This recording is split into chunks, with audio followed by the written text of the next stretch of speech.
Guys के छ त हाल खबर सबै साथीहरु सबैजना ठिक छ सन्चै छ होला।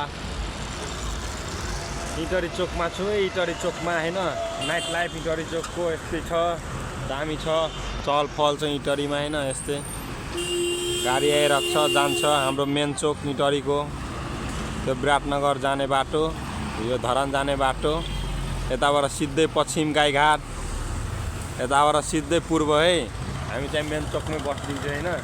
राति कसैलाई काम परे इमर्जेन्सी पर्यो भने सम्पर्क गर्दा हुन्छ म नम्बर हाल्दिन्छु त्यसमा भिडियोमा नम्बर लिनु होला सम्पर्क गर्नु होला राति कहीँ कसैलाई जानुपर्ने छ भने सबै पनि सुविधा छ ई सेवा सबै सुविधा छ क्यास नहुँदा पनि उयोलाई हाल्दा नि मिल्छ। यो मेरो बसन्ती गाइज मेरो बसन्तीमा ई सेवाको पनि सुविधा छ हैन सबै सुविधा छ ई सेवाको पनि सबैको सुविधा छ कसैलाई कहीँ जानु परेछ भने सम्पर्क गर्नु होला। इटरीको नाइट लाइफ खाजा खानु मन लाग्यो घुम्नु मन लाग्यो भने राति 12 बजे पनि खाजा नास्ता सबै एनी टाइम पाउँछ इटरीमा।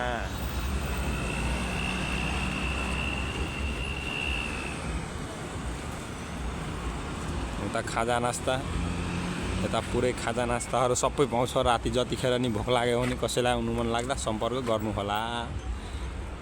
राति त्यही हो अलिकति भाडा महँगो हुन्छ हैन त्यति हो 30 को ठाउँमा 50 पर्छ 50 को ठाउँमा 100 पर्छ तर्राबाट जहाँबाट नि कोही सम्पर्क गर्दा हुन्छ घुम्न आउँदा लाइभ साथी हो। ल यति नै है भिडियो लाइक एन्ड सब्सक्राइब साथी हो।